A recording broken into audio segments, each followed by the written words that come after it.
Hi there. I've been getting a box ready today with material to send over to our silversmith. So I thought I'd share what is going in the box.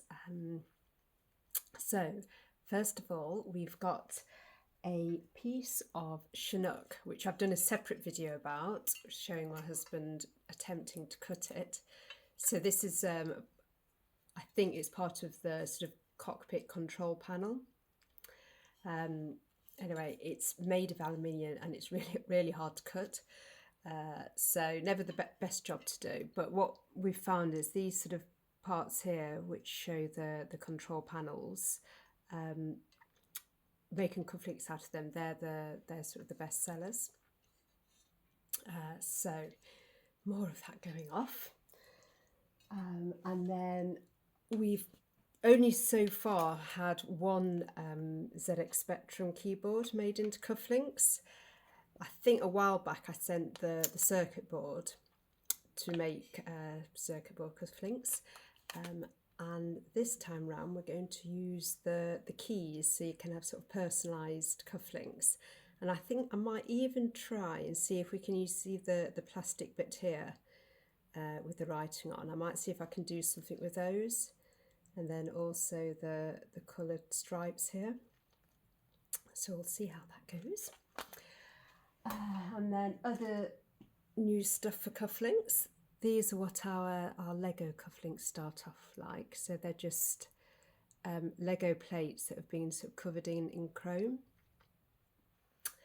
And we've got a big selection of ammonites that we're sending. Now this is actually a Russian pyrite ammonite, which, to be honest, it's a bit too rough on this side. I don't think it'll make that great pendant, plus it's a bit large.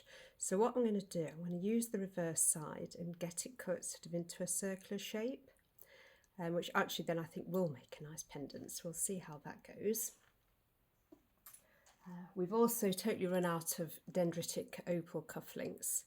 So we've managed to source some slabs of the dendritic opal.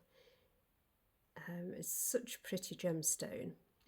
And then we'll get probably, I guess, about another 10 or 15 sets made up, and we might make some pendants with the remaining pieces.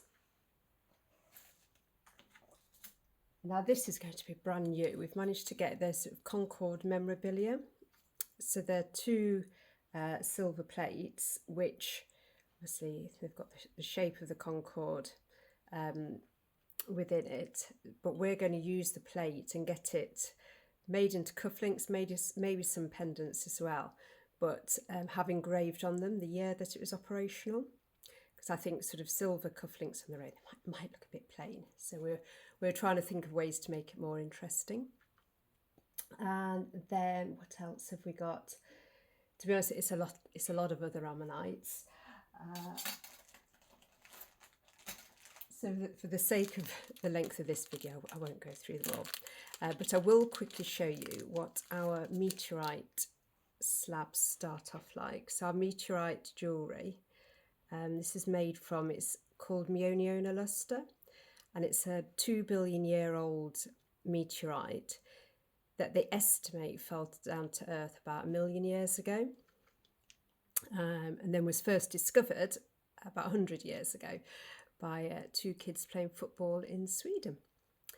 But you can see the beautiful etchings on it. So what we do, we source the meteorite from a place called Patagonia Stones in Sweden, and they actually sort of, I guess, dig for the meteorite now.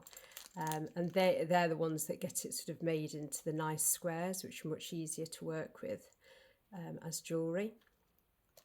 And so we'll get, probably, I don't know, 20 or 30 sets of cufflinks made, and then also a selection of the earrings and pendants. And that is about it. So anyway, I hope you found that useful. So it'll be going in a box, shipped off, and then maybe sometime towards the end of the summer it'll all be ready. And believe it or not, we start to think about our Christmas stock now. So this is us preparing ahead for the busy last quarter. Anyway, hope that was helpful.